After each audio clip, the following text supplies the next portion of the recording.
Sebuah rekaman CCTV viral di media sosial memperlihatkan peristiwa penjambretan seorang wanita di Jalan Raya Pamulang, Ciputat, Tangerang Selatan. Dalam video terlihat korban dipepet oleh pelaku dan menarik harta benda korban saat motor melaju hingga membuat korban terjatuh. Korban meninggal di lokasi setelah mengalami benturan keras akibat terjatuh. Polisi yang menerima laporan bergerak cepat dengan memburu pelaku. Pelaku berinisial FM yang sempat melarikan diri akhirnya berhasil ditangkap di sebuah apartemen di kawasan Kota Bekasi, Jawa Barat. Saya baru saja mengamankan pelaku jambret yang mengakibatkan korban meninggal dunia di wilayah Tangerang Selatan. Pelaku kami amankan di wilayah Bekasi di salah satu apartemen. Kurang lebih itu dulu, selanjutnya kami dari tim akan melakukan pendalaman. Selain pelaku, petugas juga turut menyita beberapa barang bukti, diantaranya 2 unit sepeda motor yang digunakan pelaku untuk melancarkan aksinya. Dari Jakarta Selatan dan Helmi Sajangbati, iNews melaporkan. Pengadilan Negeri Jakarta Utara kembali menggelar sidang lanjutan 2 pengacara Hotman Paris Hutapea dan Razman Arif Nasution atas kasus pencemaran nama baik. Agenda sidang kali ini yakni mendengarkan keterangan saksi dari pihak penggugat.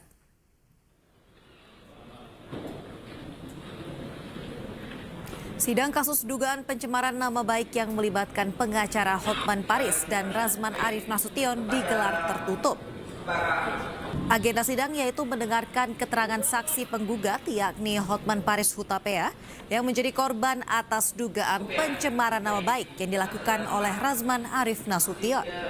Untuk mengantisipasi kericuhan seperti di sidang sebelumnya, sejumlah petugas kepolisian turut mengawal jalannya sidang.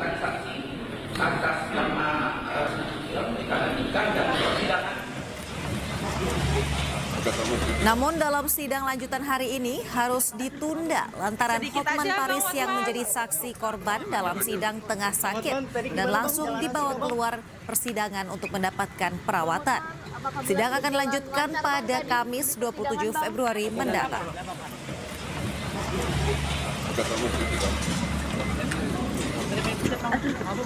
Sedikit aja Bang Hotman.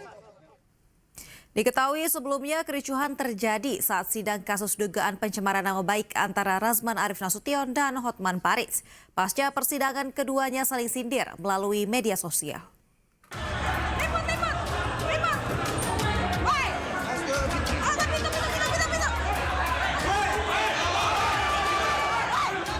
Terjadi kegaduhan hingga ada pengacara naik meja di Pengadilan Negeri Jakarta Utara saat sidang pencemaran nama baik dengan terdakwa Razman Arif Nasution serta saksi Hotman Paris Hutapea berbuntut panjang. Kegaduhan di persidangan ini diawali Razman dan kuasa hukumnya yang menolak keputusan majelis hakim menggelar sidang dengan tertutup. Tolong Yang Mulia. Iya, kenapa?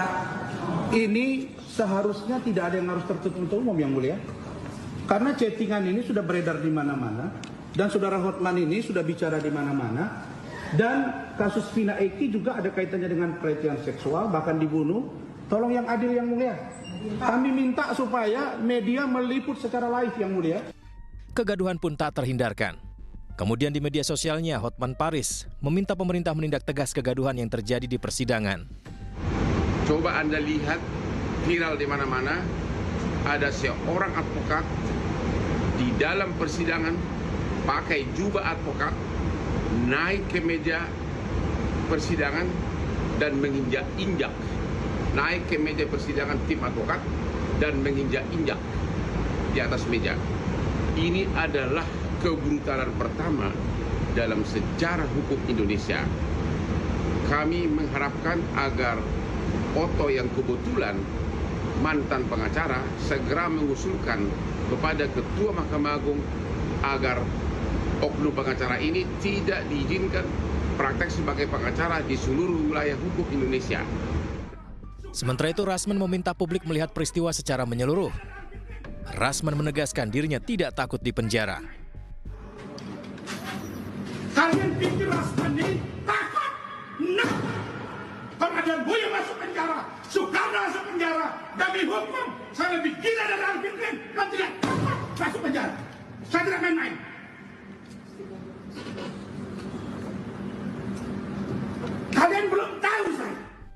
Buntut naik ke meja ruang sidang, Mahkamah Agung resmi bekukan berita acara sumpah advokat Rasman Arif Nasution dan Firdaus Oiwobo. Untuk menegakkan marwah dan wibawa pengadilan, maka berita acara sumpah advokat atas nama Saudara Rasman Arif Nasution dan Saudara M. Firdaus Oiwobo dinyatakan dibekukan oleh Ketua Pengadilan Tinggi yang melakukan penyumpahan.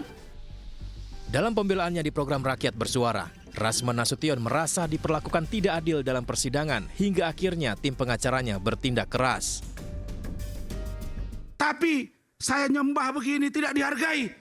Saya bilang, kalau begitu Yang Mulia tidak usah sidangkan saya, vonis saja. Langsung dia skor. Oh, Anda berkatakan itu? Nggak usah sidang? Semua benar tuh. Karena Anda merasa waktu itu Anda tidak Sudah percaya. Sudah perlu lagi, saya berdiri, kita bertahan ya, tidak ribut, tertib di kursi. Hotman Paris pun menanggapinya melalui media sosial pribadinya.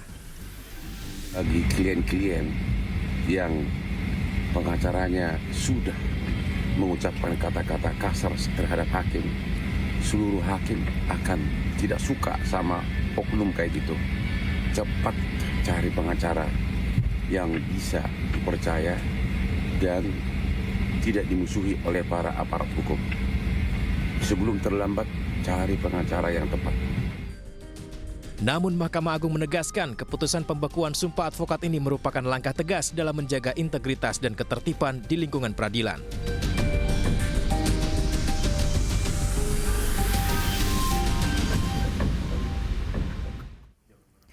Polda Metro Jaya menetapkan artis Nikita Mirzani dan asistennya sebagai tersangka dalam kasus pemerasan dan pengancaman terhadap pengusaha skincare. Nikita Mirzani mangkir dalam agenda pemeriksaan perdana sebagai tersangka dan akan kembali dipanggil pekan depan.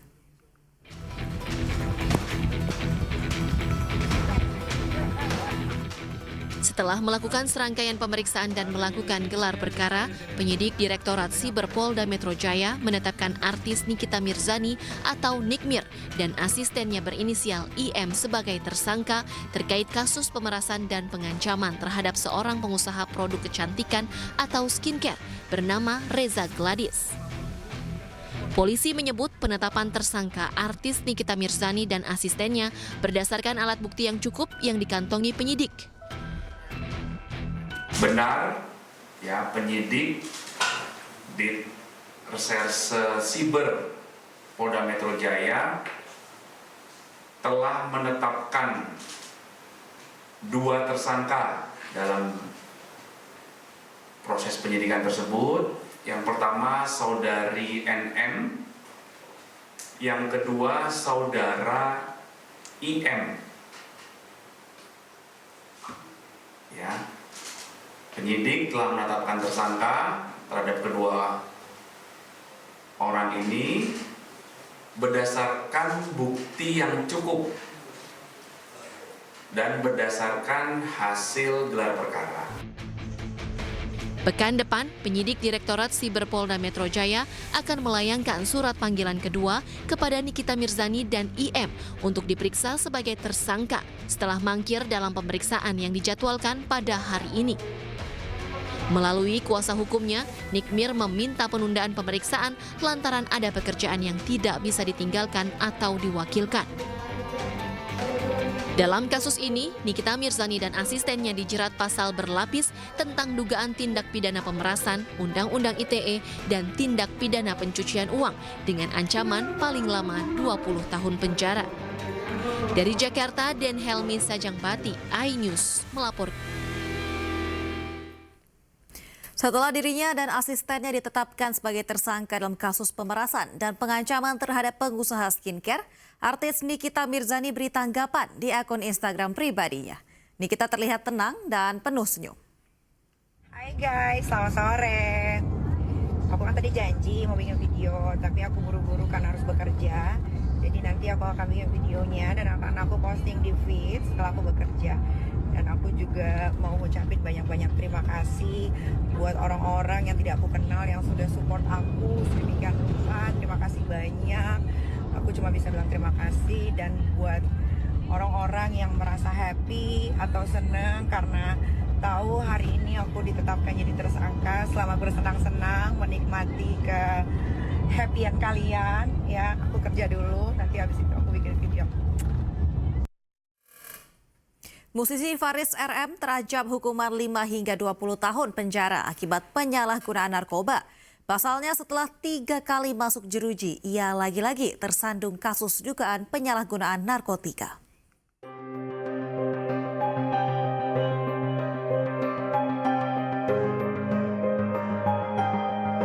Inilah video penangkapan musisi Faris RM atas kasus dugaan penyalahgunaan narkotika di kawasan Bandung, Jawa Barat. Faris ditangkap penyidik narkoba dari Polres Jakarta Selatan di pinggir jalan saat hendak menyeberang. Usai menjalani pemeriksaan intensif, pelantun lagu Sakura ini telah ditetapkan sebagai tersangka.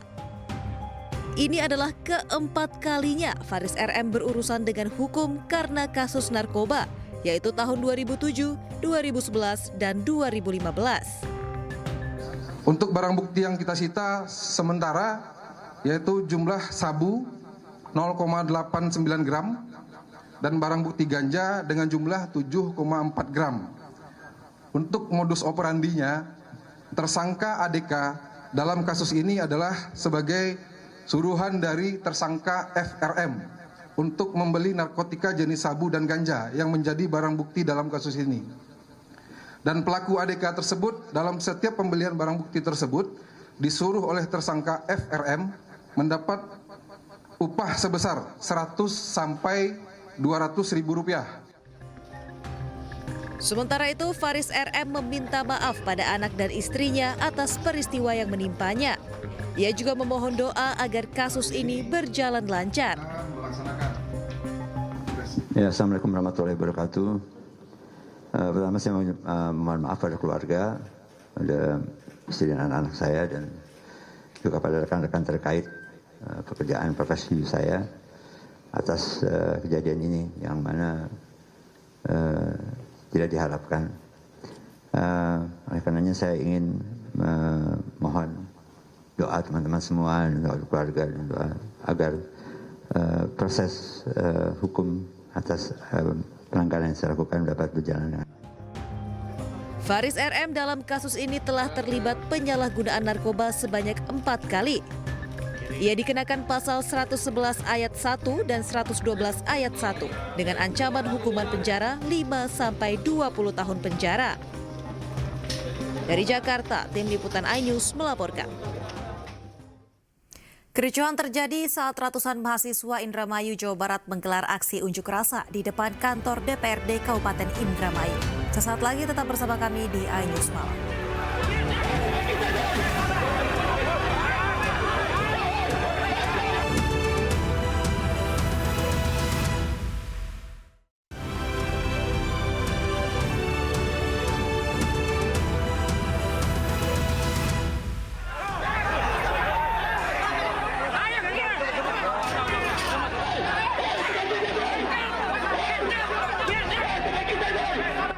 Di Indramayu, Jawa Barat, kericuhan terjadi saat ratusan mahasiswa yang tergabung dalam Aliansi Mahasiswa Indramayu dan BEMS Kabupaten Indramayu menggelar aksi unjuk rasa di depan kantor DPRD Kabupaten Indramayu. Para demonstran yang berusaha masuk ke dalam gedung DPRD dihalangi oleh petugas kepolisian yang berjaga. Aksi saling dorong antara massa dengan polisi pun tak terhindarkan dengan membuat suasana memanas. Kericuhan mereda setelah Ketua Dewan dan Wakil Anggota Dewan menemui ratusan mahasiswa. Dalam aksinya, mahasiswa menuntut pemerintah mengevaluasi kebijakan efisiensi anggaran yang merugikan masyarakat seperti efisiensi anggaran pendidikan. Di Yogyakarta, ribuan mahasiswa dari berbagai universitas juga turut berunjuk rasa dengan long march di sepanjang Jalan Malioboro, Yogyakarta. Selain membawa poster-poster, mahasiswa juga membentangkan spanduk serta berorasi sepanjang jalan. Dalam aksi ini, mahasiswa memprotes kebijakan pemerintah yang dinilai tidak pro rakyat. Efisiensi dengan pemangkasan anggaran untuk MBG juga berdampak di berbagai bidang termasuk kemajuan pendidikan. Mahasiswa menuntut pengembalian APBN untuk pendidikan sebesar 20%. Bagi mahasiswa, Indonesia gelap sebagai simbol matinya nurani penguasa yang menghiraukan tuntutan rakyat. Kami melakukan pembacaan itu berdasarkan satu poin tuntutan utama, yakni pendidikan kami atau kesehatan bagi masyarakat luas itu dipangkas hanya karena MBG yang masih belum merata sampai hari ini, begitu. Itu kira-kira. Makna dari masa ini dari mana aja, Mas? Kalau masa yang dari kami dari UIN, kemudian tergabung juga dari FBD, kemudian dari banyak aliansi. Sementara itu dalam aksinya, mahasiswa juga sempat berorasi di depan gedung DPRD Daerah Istimewa Yogyakarta sebelum akhirnya long march ke titik 0 km. Dari Yogyakarta, dari Indramayu, tim liputan Ayus melaporkan. Aliansi Badan Eksekutif Mahasiswa se-Indonesia atau BEMSI menggelar aksi unjuk rasa bertajuk Indonesia Gelap di kawasan Patung Kuda, Jakarta siang tadi. Aksi ini kembali digelar mahasiswa sebagai bentuk protes atas sejumlah kebijakan dan program pemerintah. Kami berharap Bapak Presiden bisa membenahi ibu kota negara ini. Sejumlah mahasiswa dari Aliansi Badan Eksekutif Mahasiswa se-Indonesia berorasi dan melakukan aksi bakar ban bekas di kawasan Patung Kuda, Jakarta Pusat.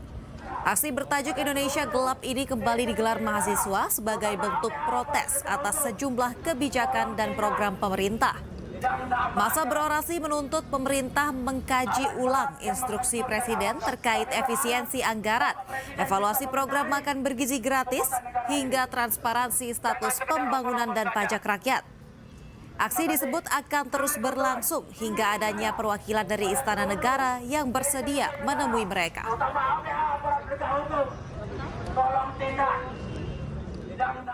Kita ke informasi berikutnya, pemirsa. Presiden Prabowo Subianto resmi melantik 961 orang kepala daerah beserta para wakilnya.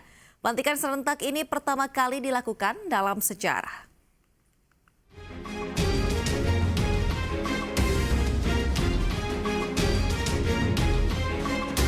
Pelantikan para kepala daerah digelar di halaman tengah Istana Kepresidenan Jakarta.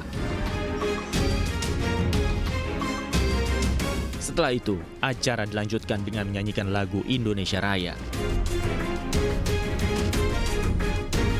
Pelantikan dilanjutkan dengan pembacaan kepres terkait pelantikan para gubernur dan wakil gubernur, serta pembacaan keputusan Menteri Dalam Negeri. Prabowo kemudian memimpin pengambilan sumpah jabatan para kepala daerah. Ada 6 perwakilan kepala daerah yang maju untuk menandatangani berita acara pelantikan sebagai simbolis. Seusai pembacaan sumpah jabatan, ke-6 perwakilan kepala daerah itu kemudian menandatangani berita acara. Dengan total 961 kepala daerah dari 481 daerah dilantik serentak di Istana Merdeka oleh Kepala Negara.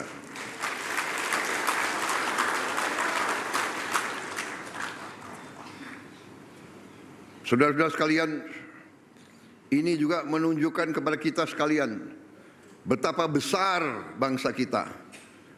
Dan juga bahwa bangsa kita yang demikian besar, yang keempat terbesar dari jumlah penduduk di seluruh dunia, bahwa kita memiliki demokrasi yang hidup, demokrasi yang berjalan, demokrasi yang dinamis.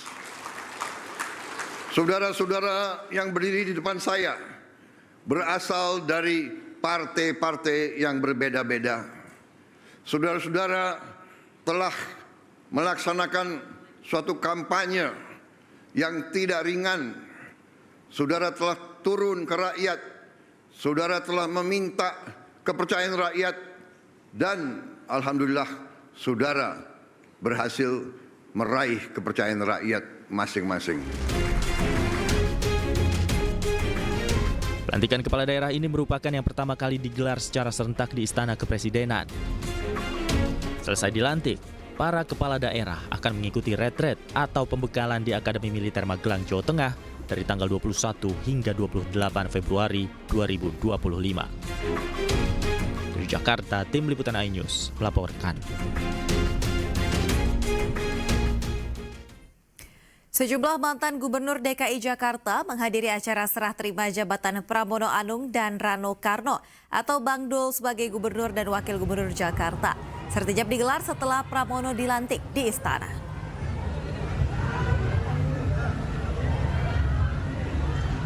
Sejumlah mantan Gubernur DKI Jakarta hadir pada serah terima jabatan Gubernur dan Wakil Gubernur Jakarta Pramono Anung dan Rano Karno di Balai Kota Jakarta Kamis siang.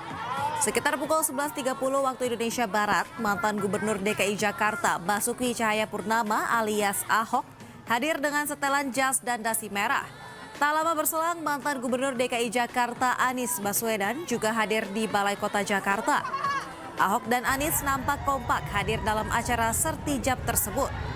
Selain Anies dan Ahok, mantan Gubernur DKI Jakarta Fauzi Bowo dan Sutioso juga hadir. Dan banyak lagi para habib, para kiai, ada Mas Bimo, ada tokoh-tokoh yang mengikuti. Pemirsa, berikut wawancara eksklusif jurnalis Ayus Togi Sinaga bersama Gubernur Jakarta Pramono Anung usai serah terima jabatan Gubernur dan Wakil Gubernur Jakarta di Balai Kota Jakarta Kamis siang. Dulu ya. Izin Pak Gubernur, izin sedikit lagi Pak Gubernur, gimana rasanya sebagai Gubernur baru Jakarta? Gimana rasanya? Iya, saya tentunya akan bekerja dengan sungguh-sungguh untuk memperbaiki Jakarta karena memang dukungan arus bawah, terutama masyarakat di bawah terhadap hal-hal yang real, kartu Jakarta Pintar, Jakarta Sehat, itu yang diharapkan oleh mereka dan itu yang akan saya kerjakan. Saya akan melakukan pembenahan untuk itu. Oke, terkait dengan 100 hari kerja gimana rencananya Pak? Ya, ada 40 program yang akan menjadi program prioritas yang akan kita selesaikan. Di antaranya apa aja Pak Gubernur? Ya, kartu Indonesia Pintar, Indonesia Sehat, kemudian ijazah yang kita putihkan dan banyak hal. Ya. Siap Bapak. Ya. Oke, terima kasih Bapak. Baik, bisa demikian itu dia wawancara saya dengan Gubernur Jakarta, Bang Nung, dan kembali ke studio. Presiden Republik Indonesia Prabowo Subianto resmi melantik 961 kepala daerah terpilih hasil pemilihan kepala daerah atau Pilkada 2024 di Istana Kepresidenan Jakarta Kamis pagi. Para calon kepala daerah ini mengakui siap melakukan sejumlah program kerja utamanya dalam 100 hari pertama.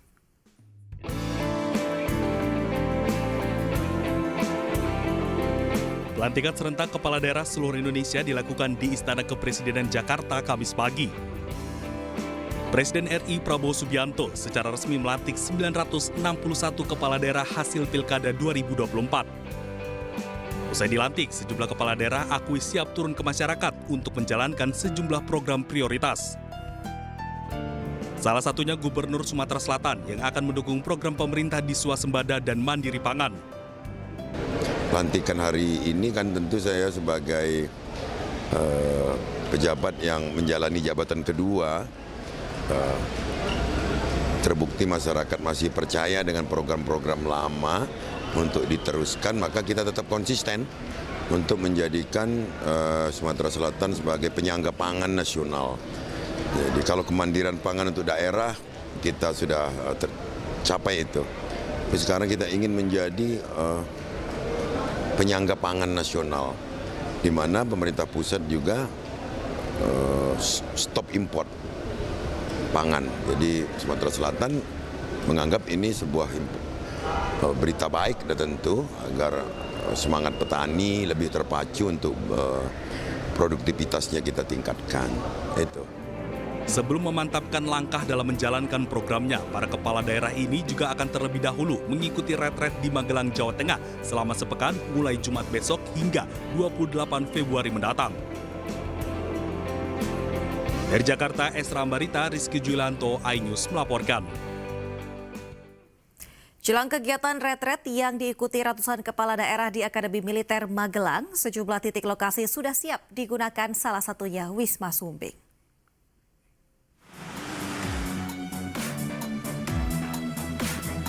Di Wisma Sumbing inilah ratusan kepala daerah akan berkumpul setibanya di Magelang.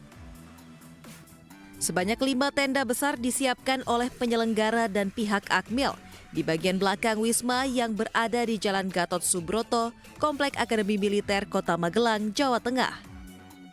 Nantinya di Wisma Sumbing ini, ratusan kepala daerah secara bergiliran masuk ke lokasi retret yang berada di dalam komplek Akademi Militer. Untuk kepala daerah yang hadir, titik kumpulnya adalah di Wisma Sunggi. Kemudian nanti beliaunya akan diarahkan untuk pengecekan kesehatan dulu setelah di sana. Selanjutnya nanti akan diarahkan untuk ada acara tradisi di Gerbang Akmil, kemudian nanti pembentukan peleton dan akhirnya istirahat sore ini. Dijadwalkan pada 21 Februari sekitar pukul 15.30, para kepala daerah se-Indonesia mulai memasuki Akademi Militer dan akan disambut Gubernur Akmil juga Mendagri. Kegiatan retret akan berlangsung selama sepekan dengan berbagai kegiatan, mulai pembekalan materi dari Menteri, Kapolri, Panglima TNI, hingga Presiden Prabowo Subianto. Dari Magelang, Jawa Tengah, Puji Hartono, iNews melaporkan. Usai ditahan, tim kuasa hukum Sekjen PDI Perjuangan, Hasto Kristianto, akan melawan melalui proses hukum. iNews Malam akan segera kembali.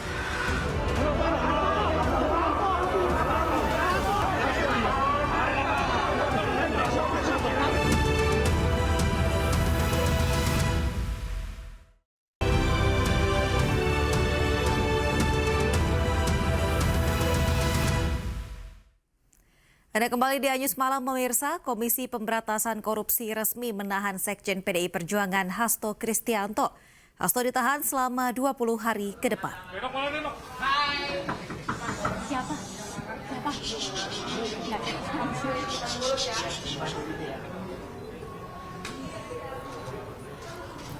Penahanan dilakukan usai KPK memeriksa Hasto selama kurang lebih 7 jam. KPK menjelaskan peran Hasto dalam kasus Harun Masiku, salah satunya yakni mengarahkan para saksi untuk memberikan kesaksian palsu ketika dimintai keterangan oleh penyidik. Hasto setelah ini ditahan hingga 11 Maret mendatang di rutan KPK.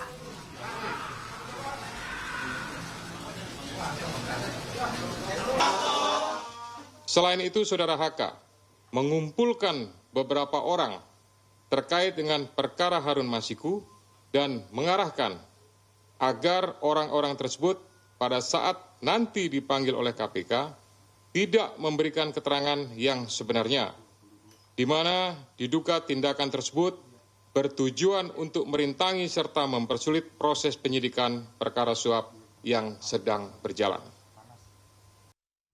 Ditahan KPK, Sekjen PDI Perjuangan Hasto Kristianto mengaku akan bertanggung jawab. Tapi Hasto juga meminta KPK untuk adil dengan memeriksa keluarga mantan Presiden Joko Widodo. Terima kasih rekan-rekan pers, terima kasih seluruh masyarakat Indonesia yang saya cintai dan banggakan. Hari ini saya telah kooperatif memenuhi tanggung jawab sebagai warga negara Republik Indonesia yang siap mengikuti proses pemeriksaan sebagai tersangka. Dan ada 62 pertanyaan yang saya jawab. Dari penyidik KPK juga sangat ramah, sangat kooperatif. 62 pertanyaan itu berkaitan dengan persoalan-persoalan yang sudah inkrah. Sehingga tidak ada hal yang baru yang di dalam pertanyaan, bahkan banyak juga yang mengungkap pertanyaan itu. Ini menjadi momentum bagi Komisi Pemberantasan Korupsi untuk menegakkan hukum tanpa kecuali, termasuk memeriksa keluarga Pak Jokowi. Terima kasih. Merdeka!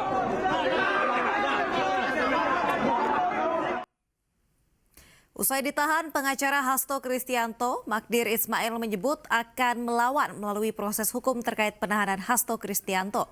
Sementara itu, politisi PDI Perjuangan, Napi Tupulu menyebut penahanan Hasto bukan akhir, tapi awal dari perjuangan. Perjuangan kita tidak sampai di sini. Kebenaran akan menemukan jalannya. Perlawanan kita, perjuangan kita tidak selesai sampai hari ini. Masa pendukung Sekjen PDI Perjuangan Hasto Kristianto mendatangi gedung Komisi Pemberantasan Korupsi. Mereka mengawal Hasto sejak diperiksa hingga ditetapkan sebagai tersangka.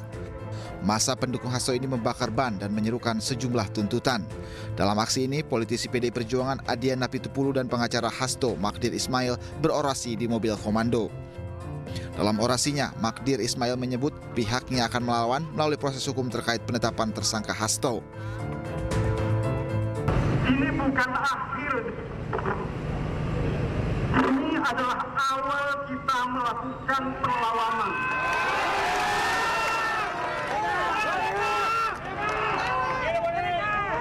Ini adalah awal kita menunjukkan jati diri kita bahwa kita bukan orang yang bisa dikalahkan dengan mudah. Jadi saudara-saudara, apa yang hendak saya sampaikan adalah bahwa perlawanan secara hukum tetap akan kita lakukan. Meskipun tentu saja ya, kami berharap saudara-saudara tidak melakukan tindakan-tindakan yang akan dianggap sebagai bentuk peronggongan terhadap negara. Ya, ini yang harus kita hindari. Ya, lawan kita ini bukan negara, tetapi orang yang pernah berkuasa dan dipecat oleh Mas Hasto bersama partai, bersama pimpinan partai. Itu lawan kita. Terhadap KPK, mari kita berikan kesempatan kepada mereka untuk melaksanakan tugasnya secara baik dan benar. Karena bagaimanapun juga, ya, yang kita perlukan adalah kepastian hukum. Sementara itu, politisi PDI Perjuangan Adian Napitupulu masih menunggu arahan dari Ketua Umum PDI Perjuangan terkait langkah yang akan dilanjutkan setelah Hasto ditahan. Menurut Adian, penahanan Hasto bukan akhir, tapi awal dari perjuangan. Sampai hari ini kita akan menunggu instruksi dari Ketua Umum kita apa yang akan dilakukan.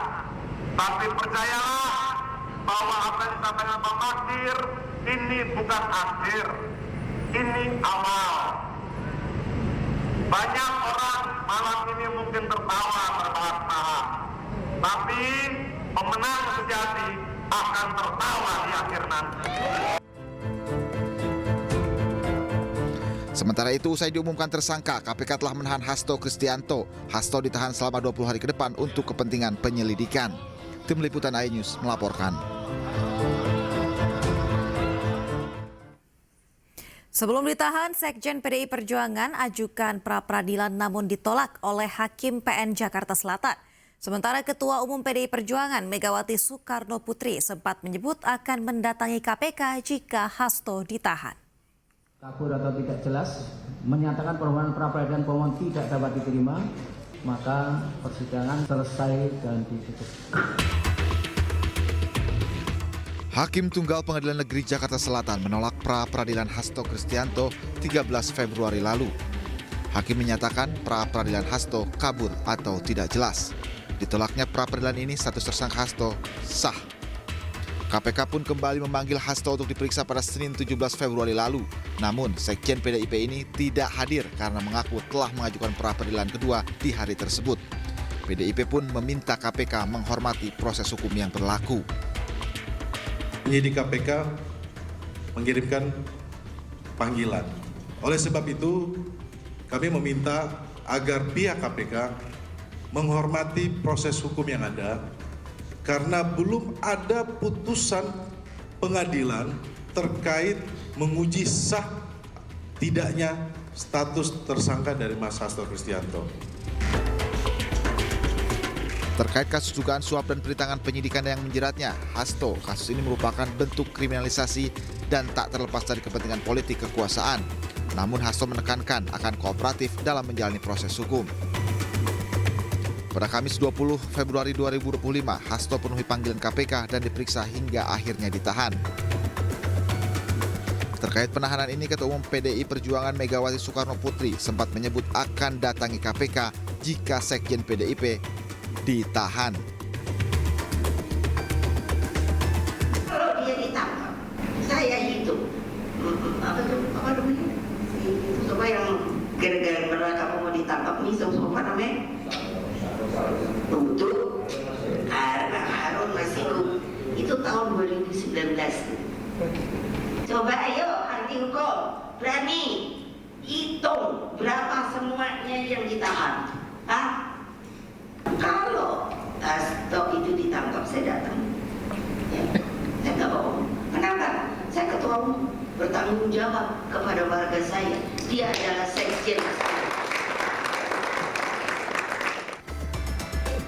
Tim Liputan iNews melaporkan. Lewat hat-trick dari Mbappe, Real Madrid melaju ke 16 besar Liga Champions menyingkirkan Manchester City. Ayo semalam akan segera kembali.